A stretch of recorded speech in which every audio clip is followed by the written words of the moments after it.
아 진작에 옮길걸. 아니 왜 너무 아니 아무리 저 너무 거물이 오셨다고 저희가 무리한 것 같아요. 아직까지는 이게 낮에는 네. 바깥에서 촬영이 쉽지 않네요. 바깥에서 제가 촬영할 그릇이 아닌 것 같습니다. 촬영할 그릇인데 하여튼 이제 다음 얘기는 여기서 하겠습니다. 네. 진작에 올걸. 여기 괜찮아요? 여기가 진짜 서경석 TV 사무실은 아닙니다. 여기. 네. 여기 이제 뭐 보셔서 아시죠? 퓨어피크라고 제 아내가 하는 그 디자인 사무실. 네. 그러니까 같은 층을 어쩐지. 좀 디자인 돼 있죠. 네. 성함 말씀드려도 될까요? 아니요, 뭐 어차피 나와요. 네이버 치면 다 나오는데. 네. 여기 하여튼 저 디자인, 뭐 사무실 뭐 카메라 같은 것도 없고 그냥 깔끔하잖아요. 네. 저희 서경석 TV 사무실은 저기인데 저기는 나중에 느낌이 다릅니다. 나중에 브이로그로 저희가 보여드릴 거예요. 네.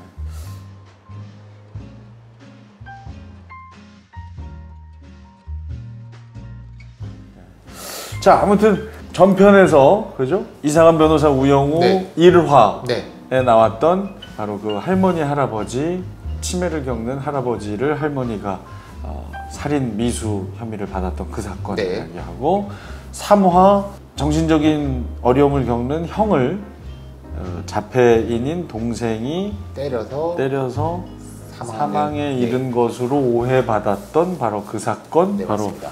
우리 저 신민영 변호사의 책 왜 나는 그들을 변호하는가 중에 두 가지 사건을 참고해서 드라마화했다라는 얘기까지 드렸고요. 네.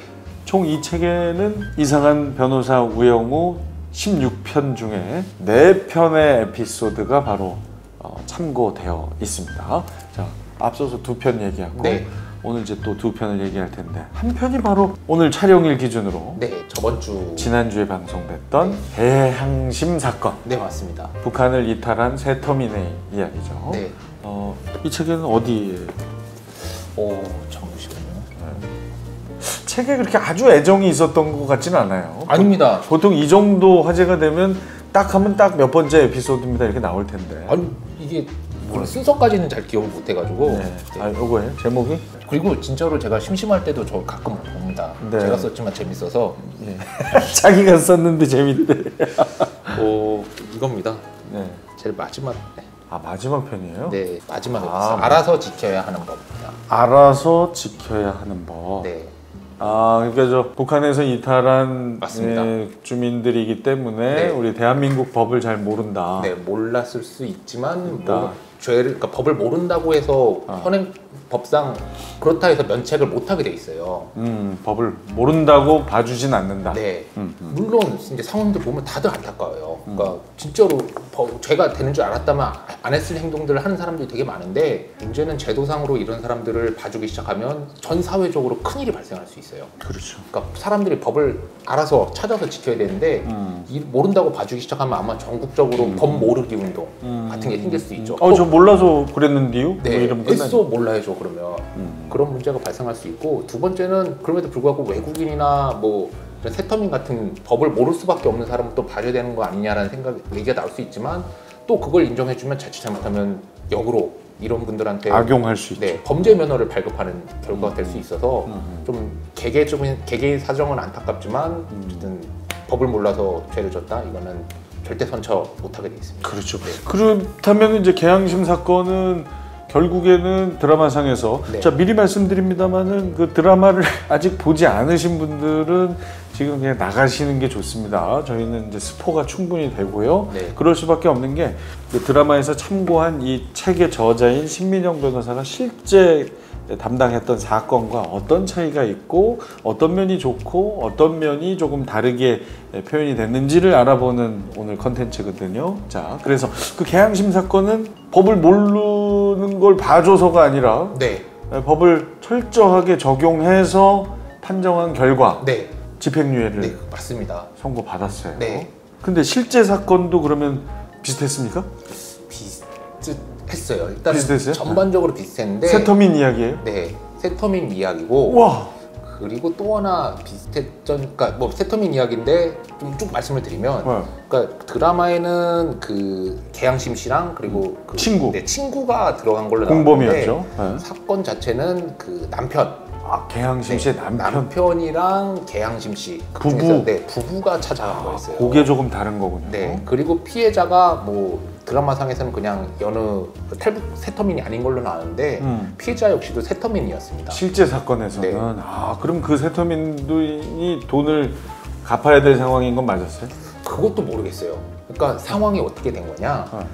그 개양심 씨라고 할게요, 편의상. 그 극 중에서 개양심 씨가 엄마라고 불리는 그러니까 탈북 브로커가 있었어요. 브로커, 예. 근데 이 양반한테 돈을 받을 게 있었는데 계속 뭐 그리고 생활비도 쪼들리고 그런데 안 주고 하니까 이제 계속 졸랐더니 이 엄마라고 불리던 탈북 브로커가 이제 다른 탈북자 내가 받을 돈이 세터민. 있으니까 네. 그 친구한테 가서 받아라. 네, 받으라 네. 라고 해서 이제 쪼들리고 하니까 이제 두 부부가 찾아간 거예요. 부부가 둘이서 찾아갔는데 저도 그게 의심스러웠어요. 과연 진짜로 받을 돈이 있었던 건지 그 탈북 아니면 혼자 그냥 뭐 갈취를 하는 상황인지 어떤지 모르겠는데 어쨌든 그 세터민한테 찾아갔더니 그 세터민도 딸 하나 데리고 어렵게 사는 사람이었어요. 드라마상에서는 알코올 중독에 폭행까지 일삼는 남편과 함께 사는 걸로 나왔는데 네. 그건 아니고 네. 실제 사건은 네. 아주 힘들게 사는 네, 세터민. 맞습니다. 그리고 그 빚이라는 것도 아마 그러니까 탈북 과정에서 뭐 브로커 비용이나 이런 건데 서로 그러면 정산 차이가 또 있을 수 있잖아요. 그렇죠. 뭐 난 브로커는 더 받으려고 그러고 네, 피해자는 다 줬다고 생각하고. 줬다고 생각할 수 뭐 그런 아마 근데 그것까지는 확실치가 않았어요. 아니 그럼 실제 사건에도 그럼 탈북 브로커가 연루되어 있긴 해요? 네. 그러니까 그 거의 비슷하네. 엄마라는 사람이 어쨌든 이 개양심 씨를 시켜서 돈을 네가 받아오라고 시킨 거였거든요. 실제 사건에서도 네, 가서 네가 받아라. 네. 근데 남편하고 간 거야. 남편하고 갔고 그래가지고 그래서 갔는데 좀 개인적으로 이해는 돼요. 그러니까 저 어릴 때만 80년대만 해도 네. 빚 받으러 갔다가 뭐 심심찮게 있었거든요. 뭐 이렇게 머리채도 잡고 80년대 어린이였어요? 네, 제 78년생이어서 아, 많이 동안이네. 감사합니다. 엄청 동안이네. 한참 동생인 줄 알았는데. 그래가지고 이런 얘기 들으면 좋죠. 네, 네. 좋습니다. 계속 감사합니다. 계속하세요. 네. 잠깐 좀 젖어 있어도 되겠습니까? 좀 젖으세요. 네, 좀 젖고요. 충분히 느끼시고 지금 아마 시청자분들도 신병훈 변호사 그렇게 나이가 좀 있어? 세상에. 왜냐면 얼굴 탁 하얗고 약간 아까 개구장이 느낌이거든요. 네, 장난을 좀 좋아하긴 하는데 네네. 근데 심각한 얘기를 하는데 또 장난치면 안 될 것 같아서 그렇죠. 참 이 책 최후 변론 시작하기 아주 냉철하게 이 표지에 나와 있으면 실제로 상당히 경쾌한 분이고 아마 다음 에피소드에 얘기를 하겠지만 대학 다닐 때 그 대학가요제에도 출전했다. 그 왜 그랬을까는 다음 에피소드에 말씀드립니다. 네, 자 말씀하시죠. 그래서 어떡하냐 젖어 있다 네, 보니까 이제 말라야 돼요. 이제 그만 네, 젖고요. 알겠습니다. 이제 말리세요. 심심찮게 이제 싸우고 그랬는데 이 양반도 이제 뭐 북한에서 지내던 그거에 젖어서 그랬는지 돈 못 주겠다 그러니까 그래 너 그러면 못 내놓나 보자 해서 상대방 피해자 머리채 잡았고 너 그러면 다시 북한으로 돌아가야지 돈 못 내겠으면 북한으로 돌아가야지 북한으로 가자 협박 같은 걸 했군요. 네 그래서 타고 온 차에 억지로 실은 거예요. 사실은 뭐 북한으로 데려가려고 그랬던 건 아니고 데려갈 수도 없죠. 그런데 막 이렇게 해서 네. 그러면 이제 겁을 먹고 네. 돈을 줄 것 같으니까. 네, 절대 그러면 안 됩니다. 절대 그러면 안 실제로도 되지만, 그러면 안 되죠. 네, 절대 그러면 안 되지만 그랬는데 문제는 그렇게 하니까 이제 그 피해자의 어린 딸이 울면서 따라 나오니까 그러니까 이걸 또 따로 어쩔 수가 없으니까 차에 태웠대요. 그 돈 줘야 되는 그 세터민의 딸까지 네. 차에 태워서 네. 어디로 간 거예요? 인천공항으로 가자 뭐 이렇게. 북한 보낸다고? 네. 그냥 그야말로 그냥 말도 안 되는 협박 같은 걸 한 거네요. 저는 그냥 이게 으름장을 놓는 그런. 네, 형태. 80년대 저는 그런 장면 좀 많이 봤던 기억이 있어요. 네, 빚 받으러 갔다가 그랬는데 주민이 어쨌든 그 정도 되니까 이제 엄청 동네에 시끄러웠었고 주민들이 보고 있다가 이제 그 신고를 신고를 했고 경찰이 차적 조회를 해서 전화를 했더니 이제 그 전화를 받고 부부가 돌아와서 조사를 받은 거예요. 그러니까 그 도망간 게 아니라 가다가 신고받고 돌아온 신고받고 거예요. 돌아왔어요. 네. 그 개양심 씨도 친구하고 일단 그 자세히는 안 나왔지만 하여튼 그 자세는 안 나왔어요. 사건 이후에 뭐 하여튼 그 친구는 재판을 형을 살죠. 네. 재판을 받고 형을 살고. 네. 그런데 개양심 씨는 도망간 거고. 네. 그 부분을 이제 설명드리면서 조사를 받았는데 문제는 여기서 진짜 이제 좀 알아두셔야 될 게 있는 게 그러니까 변호사들이 변호하기 힘들다. 훨씬 힘들다라고 한 게 강도상해죄가 제일 힘들어요. 강도상. 네, 몇몇 죄들이 있습니다. 그렇게 강도상해죄가 제일 힘들고 오히려 살인죄보다 더 힘든데 이게 왜 그러냐 그러면 살인죄 같은 경우는 법정형 최소가 5년인데 강도상해죄는 7년입니다. 그 왜 그러죠? 살인이 더 중한 죄인 것 같은데. 구태여 이해를 하자 그러면 뭐 살인 같은 경우는 뭐 이만저만 뭐 사정이 있을 수가 있잖아요. 뭐 그래서 그런 거 아닐까라는 생각은 한데 사실 지나고 나서 계속 실문을 하다 보면 우연에 의해서 그냥 그렇잖아요. 그러니까 이런 서로에 대한 고려 없이 각각 정했는데 나중에 보니까 이런 일이 벌어지네 이런 경우가 굉장히 많습니다. 뭐 개미의 협동이라고 제가 옛날에 들은 게 사실인지 아닌지 모르지만 개미들이 열심히 붙어서 끌고 가면 협동하는 것처럼 보이지만 사실 당기는 기능밖에 없다라고 들었거든요. 그래서 협동하는 것 같지만 사실 반대쪽에 붙어있는 개미들은 서로 뺏겠다고. 네, 방해하고 있는 거예요. 이쪽 끌고 가는 거. 그런데 이게 멀리서 보면 협동처럼 보인다. 네, 법세계도 사실은 좀 전체적으로 놓고 보면 손발이 안 맞는 경우가 굉장히 많이 벌어지는데 어쨌든 7년, 5년 차이는 뭐냐라고 하면 5년은 판사가 법정형 이하까지 2분의 1까지 감경을 해줄 수 있거든요. 재량으로. 판사 재량으로 반은 감경이 된다. 네, 그러면 2년 6개월이네요. 네, 2년 6개월형이 되는 건데 7년짜리는 3년 6개월. 3년 6개월이죠. 네. 이 2년 6개월과 3년 6개월의 차이는 그 사이에 3년을 기준으로 해서 3년 안으로 들어오는 죄는 집행유예를 받을 수 있거든요. 큰 차이네요. 네. 그러면. 그러니까 강도상해로 걸리는 순간 실형을 못 피한다고 생각하시면 돼요. 그냥. 네. 3년 아무리 판사 재량으로 2분의 1 감경을 받아도 법정 최하가 7년이니까 네. 3년 6개월형을 받게 되면 3년을 초과하기 때문에 네. 집행유예는 받을 수가 없다. 네. 무조건 형을 살아야 된다. 네, 그러니까 최저형 자체가 센 죄가 몇 개가 있어서 거기에 걸리는 걸 피해야 돼요. 뭐 예를 들어서 뭐 성폭력 특별법상 주거침입 강간죄 뭐 이런 거 같은 경우도 그러니까 뭐 절대 이런 일이 있어서는 안 되겠지만 그냥 뭐 범행을 했으면 되는데 집까지 따라가서 순간적으로 했다. 또 그 따라간 주거에는 화장실도 주거로 보기 때문에 뭐 예를 들어서 범행을 그렇게 했다면 순간적으로 죄명이 확 뛰어버립니다. 그래서 절대 조심해야 되는데 어쨌든 이 죄 같은 경우도 이 계양십시 부부 같은 경우도 강도상해가 돼버렸어요. 그럴 수밖에 없는 게 일단 첫 번째 사람들이 잘 모르는 것 중에 하나가 자기 돈 받으려고 상대방한테 폭행 협박해도 강도죄가 돼요. 아, 내 돈을 받으러 가서 협박을 해도 그건 강도죄가 된다. 네. 야, 내 돈 안 내면 너 죽일 거야. 이것도 네, 강도네요. 네.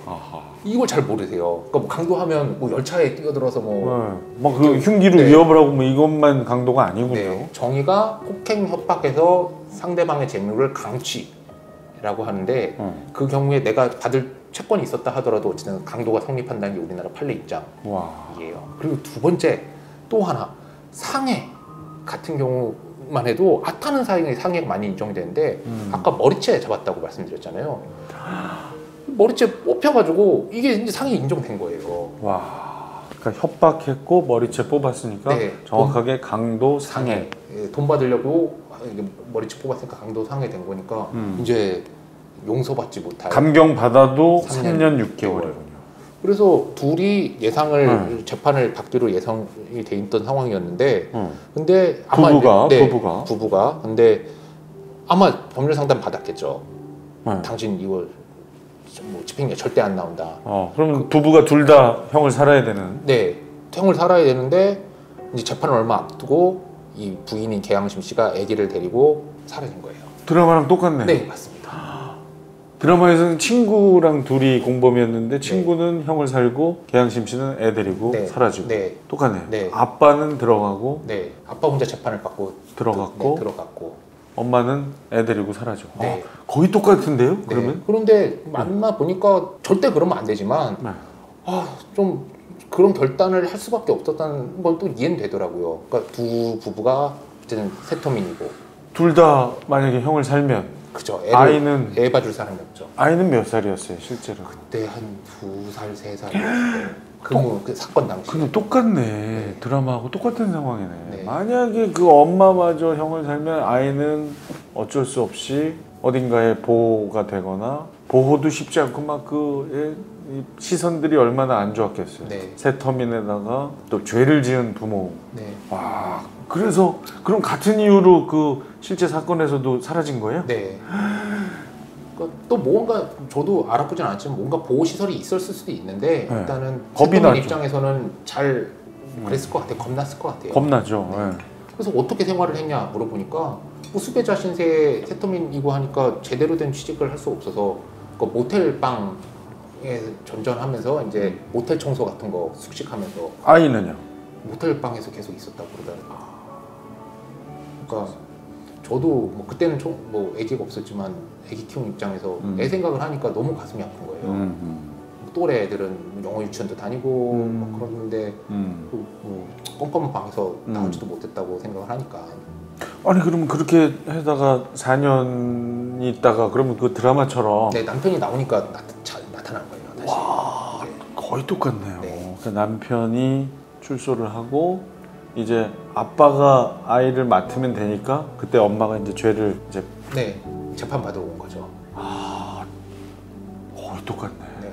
그러면은 우리 신 변호사님은 아빠하고 그러니까 부부가 재판할 때부터 혹시 국선 변호를 한 거예요? 아니요, 제가 봤을 때는 그러니까 이미 몇 년 전에 아버지는 재판을 받은 상태고 제가 이제 국선을 하고 있을 때 그 기양심 씨가 나타나서 네, 재판을 받게 된 거죠. 아, 그러니까 두 번째 네. 도망간 재판 말고 네. 이제 찾아와서 이제 재판을 받겠다 할 때 네. 변호를 맡으신 거네. 와, 그러면은 와 이게 약간 이제 소름 끼치려고 그러는데 네. 아빠는 4년 산 거죠? 살았죠. 그리고 둘은 왜냐면 강도상이니까. 네, 둘은 똑같은 죄를 지었으니까. 그쵸. 게다가 첫 번째 재판 때 도망갔고 네. 뭐 이유가 어찌 됐든 간에 네. 다시 왔으면 더하면 덜했지 덜할 수는 없을 것 같은데 상식적으로 생각해보자. 둘이 네. 똑같이 죄를 졌어요. 그러면 죄값이 똑같다 생각하면 4년이잖아요. 4년이죠. 근데 거기에 더 심각하게 어쨌든 우리나라 사법 질서를 농락하는 행동을 한 거거든요. 그렇죠. 재판 때 도망가는 네. 거는 네. 정말 안 좋아하는 거거든요. 그래서 뭐 적어도 4년이고 아마 4년에서 출발해서 형량이 굉장히 길게 나올 상황이었어요. 그런데 저는 드라마를 다 봤기 때문에 지금 6회까지는 다 봤거든요. 네. 드라마상에서는 결국엔 집행유예 되거든요. 네, 받으시죠. 지금 삼성교 오무성 님이 재판장으로 나오시는데 누구요? 그 이기영 씨가 기영이 형. 예. 네. 기영이 형이 누구라고요? 옛날에 저 달콤한 이병헌 씨 나오는 달콤한 인생을 되게 재밌게 봤는데 네. 거기에 되게 발성 정확한 킬러로 나오십니다. 네. 별- 삼성교 오무성이었어요. 역시 그 머리가 좋으시구나. 아무튼 아니 저도 그 영화를 봤는데 전혀 기억이 안 나. 기영이 형은 제 옆 축구단의 단장으로 제가 잘 알고 네. 축구를 좋아하시거든요. 네. 아무튼 그 형이 오랜만에 착한 역으로 나오더라고요. 그죠? 아니 저는 반대로 그분이 처음 나올 때 착할 줄 알았어요. 이분이 이제부터 빌드업 하는구나. 그래서 오. 이렇게 뭔가 고약한 이미지를 쌓아서 한 번에 터뜨리려고 하는구나 하고 좀 어머, 느꼈어요. 아니 그러면은 지금 강도상해의 경우에는 판사 재량으로 감경을 해도 네. 3년 6개월이기 때문에 집행유예 받을 수가 없는데 네. 드라마에서는 받았거든요. 네. 그럼 실제 우리 신변께서 변호를 한 것도 그렇게 된 거예요? 아니요, 저 그거 정확해요. 그러니까 진짜 그래도 4년 나오면 다행이라고 생각을 했고, 그러니까 길게 나올까봐 되게 걱정을 되는 상황이었어요. 그렇죠, 불가능한 거죠. 네. 어. 그래서 애 생각해서 어떻게든 그래도 좀 던져봐야겠다. 애가 너무 불쌍하잖아요. 모텔 전전하다가 이제 또 그래서 뭐 드라마에 나온 것처럼 뭐 처음에는 강도상의 미수를 주장해볼까. 왜 이게 돈을 못 받았으니까 미수 아니냐. 이게 왜 미수가 아니지라고 주장해보려고 했지만 어쨌든 대법원 판례가 이미 있어요. 그러니까 강도가 돈을 못 받았다 하더라도 상대방의 강도기에 상해를 입히면 강도에 내재한 위협을 다 실현시킨 거다 이거는. 그래서 강도가 돈을 못 받았다 하더라도 미수 아니다. 뭐 그리고 법률의 부지, 그래서 법을 모를 수밖에 없었던 사정이 있었던 거 아니냐, 북한법 뭐 그래서 그것도 주장해보려고 했었고 뭐 온갖 그래서 법은 알아서 지켜야 하는 것이다. 네, 맞아요. 제목이. 네. 그러니까 모르는 걸로 면제되지 않는다. 네. 세터민이라 하더라도 법 몰랐다고 면제를 해주면 범죄 면허 발급하는 거랑 마찬가지거든요. 그래서 안 됐고 그래서 이런 저런 거를 다 해보다가 결국에는 실패를 하고 결국에 4년형을 나왔어요. 1심에서는. 지금 그 말씀을 지금 1심에서는 이란 얘기는 네. 지금 다음이 있다는 얘기인데요. 그러면 우리 신변께서 1심 때 결국 4년형 나왔고 네. 그래도 나름 그때는 만족을 했었거든요. 왜냐하면 더 늘어나지 않은 것만 해도. 네. 그리고 또 또 1심의 문제점이 뭐냐면 이 주장해볼 만한 거를 다 이미 그 남편 재판에서 다 주장을 했었어요. 그렇네요. 그러니까, 거의 복습이네. 그러면. 네. 그래서 이게 달리 나올 수가 없고 둘이 또 달리 나오는 것도 이상하거든요. 이상하죠. 그 앞재판이 이상하다는 거니까. 그래서 이거는 어쩔 수가 없나 하고 있는데 나중에 계속 저도 모니터링을 해봤더니 1심에서 석방이 됐다는 거예요. 그래서 왜 어떻게 석방을 했지? 왜냐하면 석방하려고 그럼 1심 그 옛날에 그 남편도 똑같이 석방이 됐어야 되는 거 아니에요. 똑같이 적용돼야 되니까 둘은 공범이니까. 그래서 어떻게 하고 판결문을 구해서 봤더니 2심 재판장님이 자수를 인정했더라고요. 자, 그 계양심 씨는 자수를 했으니까 감경을 한 번 더 해줘야 된다. 와. 그래서 드라마에도 자수 감경 얘기가 나오는데요. 네. 근데 아마 이제 여기서 제가 드라마 반응을 모니터링 해봤는데 여기서 이해를 잘 못하셨던 것 같아요. 왜 이게 자수가 인정이 되냐? 드라마에서는 재판을 피해서 신나게 도망갔다가 나중에 4년 후에 돌아온 거를 자수라고 인정을 해주는데 맞아요. 그거대로라면 인정이 안 되는데 실제 사안에서는 그 경찰 연락을 받고 돌아오잖아요. 중간에. 처음에. 네. 그게 자수로 인정이 된 거예요. 처음에 그 이제 실제 사건에서는 인천공항으로 납치 비슷하게 해서 가다가 네. 경찰에 전화를 받고 다시 돌아왔으니까 그건 자수다. 네. 그거를 뒤늦게 네. 인정해 준 거군요. 네. 2심 재판장께서. 네. 그러면 2심은 우리 신민호 변호사 그렇진 않습니다. 거기는 같이 안 갔어요? 네. 그러니까, 다른 분이 변호했어요? 네, 저는 당시 서울 남부지방법원 사건만 할 때였고 그 사건은 고등법원에서 2심에서 진행이 됐습니다. 네, 항소. 네. 항소심이니까. 네. 그렇게 된 거군요. 네. 그러면 유일하게 끝까지 책임을 안 졌다기보다 못 진 거네요. 네. 네, 고등법원으로 넘어가는 바람에. 네. 하지만 2심 때는 최선을 다해서 네, 논점을 던질 수 있는 거 다 던져봤고. 그리고 글쎄요, 이게 또 하나 말씀드리면 자수에 관한 판례들이 있는데 자수 인정받기가 쉽진 않죠. 쉽진 않죠. 네, 우리 여성시대에서도 자주 얘기하시는데 자수를 많이 권하긴 합니다만 자수가 아주 그 형을 감하는데 큰 역할은 하지 않는다. 그러니까 범행이 보통은 발각되기 전에 해야 자수를 인정해서 사실 엄밀히 말하면 이게 네. 이게 중요한 얘기네요.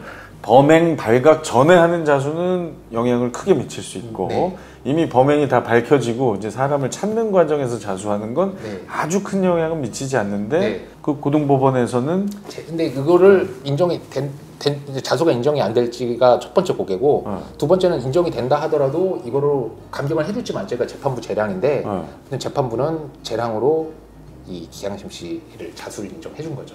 그리고 논리적으로 말이 되는 게 재량이기 때문에 공범인 남편에 대해서는 자수 인정 안 할 수도 있거든요. 자수 감경을. 그 재판장은 네. 그렇게 해서 이게 두 사이의 커플링이라 그래야 되나? 이게 해제가 되면서 기양심 씨만 감경을 받은 거죠. 이게 참 법이 아주 기본적으로 상당히 논리적이네요. 네, 맞습니다. 그렇죠? 네. 앞뒤 이게 뭐 좌우가 딱딱 맞아야 되니까. 네. 그러니까 결국은 법으로 최고로 감경해 줄 수 있는 3년 6개월에다가 네. 다시 재판장의 재량으로 또 2분의 1을 강경하면 1년 뭐 8개월이 되니까 네. 집행유예가 가능한 거죠. 네. 근데 뭐 여기에 대해서는 뭐 변호사로서는 최선을 다할 수밖에 없지만 또 뭐 다른 입장도 충분히 가능하다고 보긴 해요. 그러니까 오히려 이거는 법 질서를 좀 우습게 여겼기 때문에 그런 사정에도 불구하고 가중처벌을 해야 된다라는 입장이 있을 수 있고 반대로 어쨌든 뭐 사정 들으셨으면 알겠지만 이런저런 사정을 감안해서 이건 좀 감안을 해줘야 되는 거 아니냐는 입장이 있을 수 있는데 어쨌든 이 모든 게 저는 다 틀린다고는 아니라고 생각하고 이렇게 좀 사회적으로도 계속 토론을 하고 그리고 법리적으로 법조 내에서도 토론을 하면서 좀 차이나 이런 걸 좁혀가는 과정이 바로 뭐 민주적 사법 절차가 아닐까 그런 생각하고 있어요. 그러니까 확실한 건 그거죠.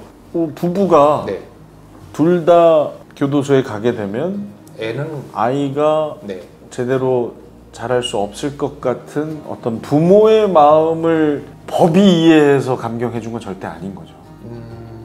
그러니까 이 마음을 이해해서 어쨌든 법 안에서 되는 방법이 없을까를 고민을 해서 많은 사람이 방법을 찾아낸 것 중에 하나가 바로 자수 감경을 첫 첫 번째 경우에 네. 처음 사건이 일어났을 때 인천공항을 가다가 경찰에 연락을 받고 다시 돌아온 거. 그거 감경. 네. 그리고 기본적으로 2분의 1은 판사가 해줄 수 있고. 판사가 할 수 있고. 뭐 요게 두 개가 동시에 적용되면 네. 남편과 아내가 다르게 판정이 될 수 있다. 그렇죠. 야, 이게 참 법이 네. 어렵지만 이렇게 좀 설명을 듣고 나면 호기심이 생겨요. 네. 아, 이 법의 세계. 네. 법을 해석하는 거, 적용하는 거. 그리고 좀 더 심하게 말씀드리면 법을 관통하는 기존 논리 중에 하나가 상반 구조적 입법이라는 게 있어요. 상반 구조적 입법. 네. 네. 무슨 얘기인고 하니 반대되는. 네. 항상 이 반대 규정이 있다라고 생각하시면 되거든요. 이렇게. 그래서 뭐 민법 같은 경우도 권리에 대해서 쭉 적어놓지만 민법 2조에 보면 어쨌든 이 신의성실 원칙, 그래서 신의성실하게 이 권리 행사되고 권리를 남용하면 안 된다라는 논리가 있어요. 그래서 민법에 따라서 사람들이 다 나는 권리가 이런 권리가 있다라고 주장하고 있지만 어쨌든 사법질서가 언제든지 개입을 해서 이 권리 행사를 하더라도 좀 과도한 행사, 남용이 있다 그러면 스톱을 걸 수 있는 여지를 남겨놨고 형사 절차 역시도 뭐 각종 제명에 대해서 얘기는 해주긴 했지만 뭐 정당방위라든지 물론 잘 평상시에는 작동은 안 하지만 현실적으로 지금 정당행위라든지 뭐 이런 게 자구행위라든지 이런 게 적현이 있어서 유사시에는 좀 그 뭐 현행법조 위반이 됐다 하더라도 사법질서가 개입을 해서 좀 풀어줄 수 있는 여지를 항상 남겨두고 있습니다. 그래서 법세계 안에서는 논리를 어떻게 쌓느냐에 따라서 반대되는 문을 열고 나올 수 있는 여지가 있어요, 항상. 반대되는 문을 열고 나올 여지가 있다. 네. 그 부분을 그럼 변호사분들, 네. 그리고 반대로 검사분들 네. 열고 못 나오게 또 막고. 그쵸. 변호사는 열고 나오려고 하고. 네. 이렇게 대립을 하는 거고. 네, 그렇습니다. 자, 그러면 참 저는 계양심 씨 그 편을 참 재밌게 봤거든요. 네. 아주 눈물도 나면서 봤어요. 네. 그래서 저게 모성이구나. 네. 근데 결론적으로 우리 신민영 변호사가 쓴 책 이 중에 한 부분을 참고해서 썼고요. 다른 점은 실제 사건은 부부, 네. 드라마에서는 동료. 네. 그리고 저기 2심에 가서야 집행유예가 나온다. 1심에서는 4년 그대로 나온다. 그렇죠. 네. 우리 신민영 변호사께서는 그 계양심 씨 건의 첫 번째 재판의 변호사였고 네. 결국은 그때는 해결하지 못했고 네. 고민만 막 엄청 하다가 하지만 네. 그 전과 거의 똑같이 나온 것만 해도 뭐 큰 성과죠. 네. 사실 남편과 똑같이 4년형을 받았는데 결국 항소해서 네. 고등법원 두 번째 심판에서는 네. 이제 자수를 찾아내서 네. 집행유예를 해준 거죠. 집행유예를 한 겁니다. 네. 자, 그럼 이렇게 하면은 이제 총 지난 에피소드까지 3개 이야기를 했고요. 나머지 하나가 오늘 7월 19일 기준으로 아직 방송이 안 된, 다음 주에도 방송이 안 될 것 같죠? 7, 6, 7, 네. 8, 9, 10. 아, 다음 주에 되네요. 다음 주네요. 다음 주 목요일에 될 10화에 나올 에피소드인데 본인도 지금 모른답니다. 저도 아니, 어떻게 물어보지. 그 A 스토리에다가 물어보면 되잖아요. 그 선물 상자 깜짝 상자를 열어보는 마음으로 그냥 기다리기로 했어요. 네. 그러니까 그 마음을 알 것 같아요. 사실은 과연 내 이 20개 사건 중에 네. 이미 3개는 나갔고 그럼 나머지 17가지 중에 어떤 편을 제작사는 네. 드라마팀은 정했을까? 네. 혹시 이렇게 좀 추측이 예상되는 에피소드가 있어요? 뭐 자세하게는 하지 마시고 그냥 어떤 건이다 뭐. 그러니까 2화 때 동성애 관련 에피소드가 한번 나왔어서 2화 때 동성애 에피소드였죠? 네. 그래서 2화가 뭐였지? 웨딩 하다가 네네네네네 알아요. 재벌가의 이야기. 네. 재벌가 남자 여자. 네.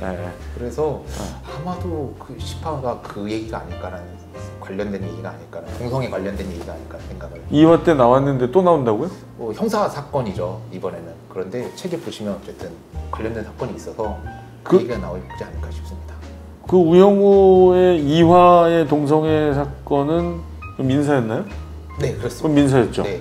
그냥 그 피해를 그죠? 네. 신부 집안의 피해를 보상하라. 네.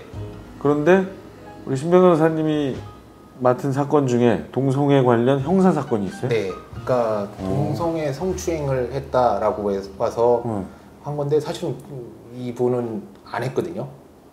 나중엔 결국에는 무죄를 받는 사건인데 근데 이분이 어쨌든 자기가 자기는 알잖아요, 결백한 거. 함에도 불구하고 혹시라도 수사 과정에서 자기 성 정체성이 노출이 될까봐, 그러니까 그 빨리 자백하고 끝내버리려고 하는 사건이 있었어요. 그랬었구나. 인정 빨리 끝내달라고 그랬어요. 그 언제적 사건이에요? 그것도 2014년 5년 쪽 사건이에요. 2010년대 초중반에. 네.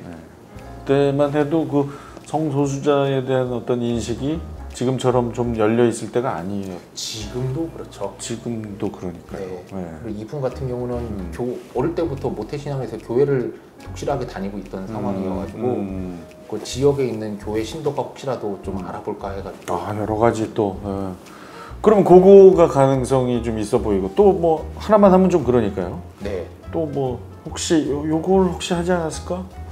글쎄요. 저 또 하나는 그 범죄 유도하는 분이 있었어요. 범죄를 유도하는 사람이 있어요? 네, 제가 남부에서 활동을 하다 보니까 이제 사건 연루된 신문을 자주 보는데, 그러니까 나중에 결국에는 그 검거됐다고 나오긴 했더라고요. 그러니까 택시 기사인데 한마디로 해서 손님들을 계속 취한 손님들을 계속 약 올리는 거예요. 취객들을 약 올려서 폭행을 유도하는 거예요? 폭행을 유도하거나 욕설 같은 걸 유도를 해서. 그리고 신고해요? 네, 신고를 해서 합의금 같은 걸 계속 받은 분이셨는데. 검거됐어요 결국은. 근데 제가 처음에 그러니까 검찰에서 그러니까 수습 생활을 할 때 그때 마주하고 이거 어떻게든 처벌을 해야겠다라고 생각을 했거든요. 근데 아무리 검토를 해도 이분이 법에 대해서 빠삭해서 선은 안 넘어요. 와. 근데 그분이 결국엔 나중에는 검거됐어요. 네, 그로부터 몇 년 동안 악행을 계속 쌓으셔서 나중에 검거됐다는 뉴스가 나오더라고요. 혹시 아니 그러면 이 책은 지금 국선 변호사 시절의 이야기인데 그분을 변호했어요? 아니요. 그러니까 제가 이 남부에서 국선 변호사 생활을 하기 전에는 그 검찰 이제 사법연수원 있으면 수습을 나가거든요. 근데 검찰에도 수습을 나가보고 법원에도 수습을 나가는데. 그럼 이 책은 그럼 국선 변호사 사건만 있는 게 아니에요? 네. 근데 나중에 변호할 때를 또 그분이 만났어요, 남부에서. 그러니까 네, 그분이 계속 그러다 보니까 검찰 이제, 네. 수습 시절에도 그분 만나고 사건을 네. 여기 봤었고. 네. 나중에 뭐 법원 가서도 만나고 그리고 국선 변호하면서도 만나고. 그분을 변호를 한 건 아니고? 네. 이 책은 안 나왔는데 나중에 맞다. 그분이 검거돼서 출간 이후에 검거돼서 제가 변호했습니다. 이분을. 그 인연이네. 네. 뭐 피천득 님처럼 세 번째는 아니 만났어요. 네, 만났어요. 네. 다녀오는데 뭐 피천득님은 아니 만나는 게 좋았다고 했는데 진작 만났어요, 저 그분은. 네. 그럼 이 책에 그분과 관련된 이야기는 없어요? 그분이 그 범죄 유도는 범죄인가라는 에피소드가 있는데. 그거는 그냥 검찰 입장에서의 이야기인가요? 네, 그때까지만 해도 이제 한참 검거가 되지 않고 돌아다니던 시절 얘기인데 나중에 검거가 돼서 변호를 제가 했었습니다. 하고. 네. 그럼 이 책은 국선 변호사 시절의 이야기도 있고 네. 수습 시절의 얘기도 있고 해외 사례도 있고 좀 여러 가지 에피소드. 네. 본인 직접 하지 않은 이야기도 있군요. 뭐 얘기를 전개하면서 다른 사건이 있었는데 살짝. 네, 이렇게 진행이 됐었고. 이게 재밌겠다 이 책. 저도 심심하면 가끔 봅니다. 그 얘기를 지금 도대체 몇 번째 하시나요? 사실이니까. 네, 제대로 한번 읽어볼게요. 이 책은 번역한 책이잖아요. 네, 최근에 이게 근작입니다. 올해 나온 책인데. 이게 좀 더 잘 됐으면 좋겠어요? 이건 이미 잘 됐고요. 네, 황희정승의 일화가 생각이 나네요. 검은 소가 뒷속말로 해드리겠습니다. 어떤 책이 잘 됐습니다. 됐어. 알았어요. 이것도 제가 읽어볼게요. 근데 이 책은 너무 두꺼워서 좀 겁이 나요. 네? 그러니까 이 책을 끝까지 읽으신 분이 별로 없으신 것 같아요. 쉽지 않아요. 네. 이렇게 찌개를 바치기엔 참 이런 얘기하면 안 돼요. 제가 하나 사드리고. 아니에요. 무슨 얘기예요. 네. 자, 그러면은 우리 신민학 변호사께서 얘기한 동성애 형사 사건 그리고 범죄를 유도했던 택시 기사의 이야기. 네. 그 둘 중에 하나가 과연 이상한 변호사 우영우 10화에 방송이 될지도 한번 여러분 기대해 주시기 바랍니다. 정말 우리 신 변호사 되게 순수한 분이고 냉철하지만 순수함이 있어서 이런 걸 사실 즐겨요. 저 같으면 A스토리에 전화해서 저 신 변호사인데요. 10화는 제 책 중에 뭐가 나갑니까? 이렇게 한번 물어볼 만도 한데 그거를 일부러 안 묻고 은근히 지금 기대하면서 이렇게 즐기고 있다라는 이런 참 동심도 아직 잃지 않은. 네. 근데 사실 법을 이렇게 적용하고 법을 잘 해석해서 변호를 할 때 네. 이런 맑은 마음, 네. 어떤 경쾌한 마음은 크게 도움이 되지를 않을 수도 있지 않습니까? 오, 아니에요. 아니에요? 그러니까 두 가지를 유지하려고 하는데 하나는 그러니까 점점 변호사 생활하면서 감정에 굳은 살이 배긴다고 그러나? 좀 최근 들어서 깔깔 웃어본 적이 없는 것 같아요. 그리고 그 얘기가 이제 너무 감정적으로 휘둘리면 안 된다는 얘기죠. 네, 두 번째는 하지만 명랑한 기분이라든지 어떤 밝은 기분을 유지하려고 그러는데 사실 피고인이나 의뢰인 입장에서는 그러니까 일생에 가장 뜨거운 일들을 변호사한테 의뢰하는 거잖아요. 근데 변호사가 사실 피고인분들이나 이런 의뢰인분들한테는 무슨 일을 하는지 정확히는 몰라요.